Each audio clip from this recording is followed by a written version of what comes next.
It's a ball of very, very hot gas. So hot, in fact, that whenever we're looking at the seeming surface of the sun, we really are just looking at one of several layers of hot ionized gas known as a plasma. But when we dissect the sun in terms of what it's made of, its composition is overwhelmingly hydrogen. At least if we think about it in terms of the number of atoms, hydrogen makes up about 92% of the sun. The next element that you'll find in the sun is helium, coming in at a paltry 7.8%. But helium is a giant compared to whatever's left over. And all of these trace elements are known in astronomy as metals. In other words, we think of any element that is heavier than helium as a metal. Now, all of these metals combined all add up to about 0.2% of the total number of atoms in the sun. That's not a lot, yet even this trace amount of metals makes our sun a metal-rich star. Now let's talk a little bit about the interior structure of our sun.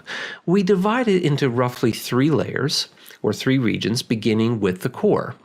The core extends out to about 20% of the radius of the sun, and inside temperatures reach about 15 million Kelvin. Now the pressures in the core are unbelievably high, coming in at about 300 billion times the atmospheric pressure that we find here at sea level. But those high temperatures and pressures are exactly what is needed to create the photons that we see from the sun. And we're going to learn more about how the sun produces light a little bit later on. But suffice to say, it is inside the core that the electromagnetic radiation that eventually becomes light is forged. The next major zone is the radiative zone. It extends out to about 70% of the sun's radius. Now, the temperature in this zone cools from nearly 15 million Kelvin down to about 100,000 Kelvin at the very outer edge. Now, in this environment, energy is carried away via a process called radiative diffusion. So, as the term implies, we are talking about photons of light radiating away, but they don't travel in a perfectly straight line. In fact, they zigzag in kind of a drunken walk or a random walk through this radiative zone. So light can get bottled up inside the zone for quite some time. As a matter of fact, it can get stuck in there from anywhere to a few 100,000 to even 1,000,000 years. Eventually, that light will stumble out into the convective zone. So the convective zone works very much like the kind of energy transfer that we experience every time we boil water. The energy is carried from the radiative zone out to the photosphere. So by this time, the temperatures have cooled quite a bit. We started out in the core at about 15 million Kelvin, and now we're down to just a balmy 5,800 Kelvin. It's not very hot at all compared to the rest of the sun. Now, this is what we can think of as the surface, but it's important to understand that there is no real surface on the sun. Remember, the sun is a plasma. Therefore, if you were to descend onto the surface of the sun, you would find yourself just moving imperceptibly into the convective zone.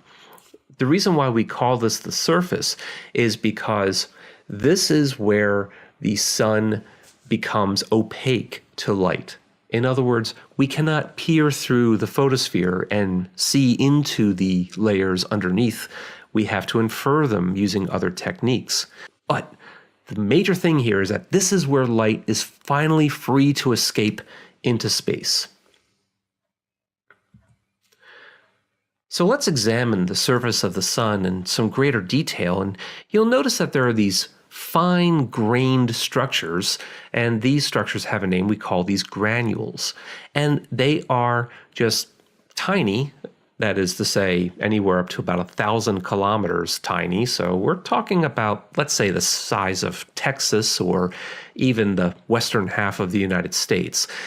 But anyway, these relatively tiny convection cells bubble up into the photosphere, bringing energy out to the surface. So again, the surface is where we find light emanating from the sun, and you may also notice the presence of the occasional dark spot.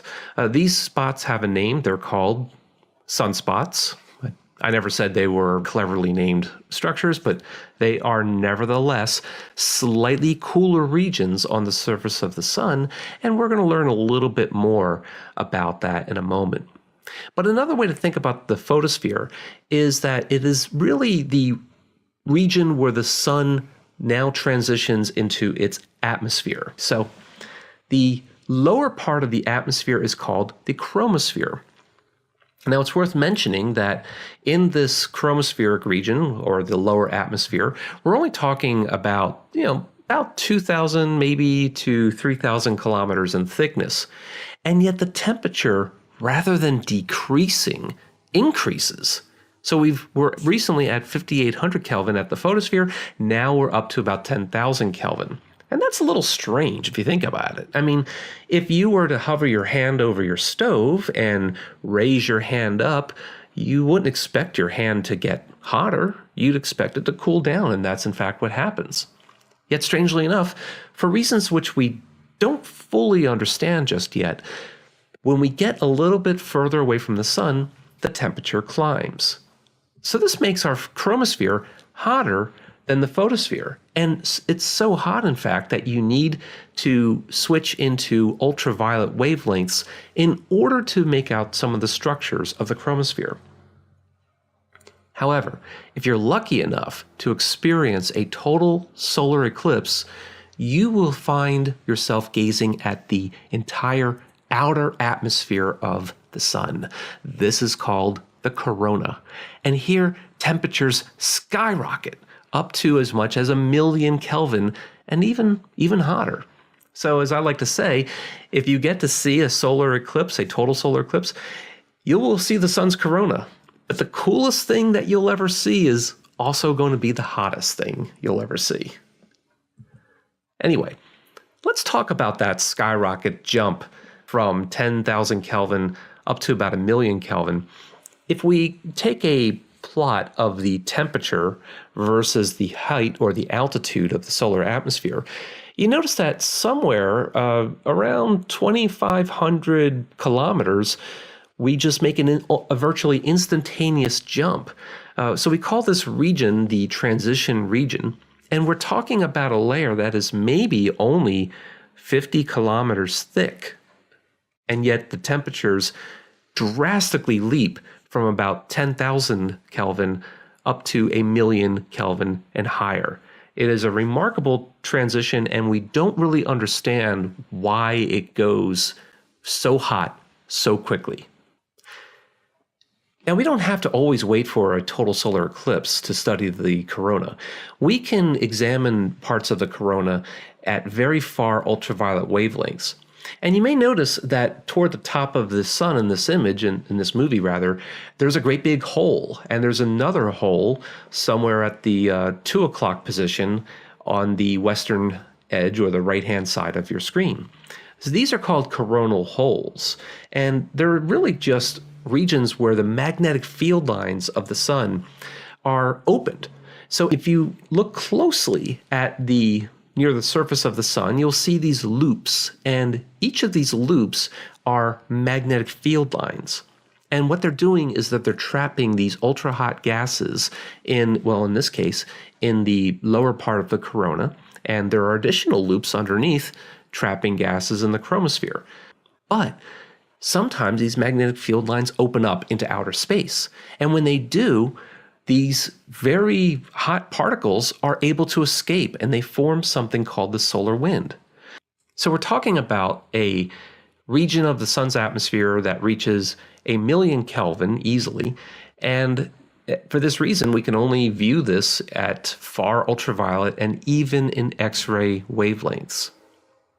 But those hot gases that are escaping from the coronal holes are escaping through lots and lots of smaller coronal holes as well, giving us a continuous outflow of charged particles from the sun called the solar wind.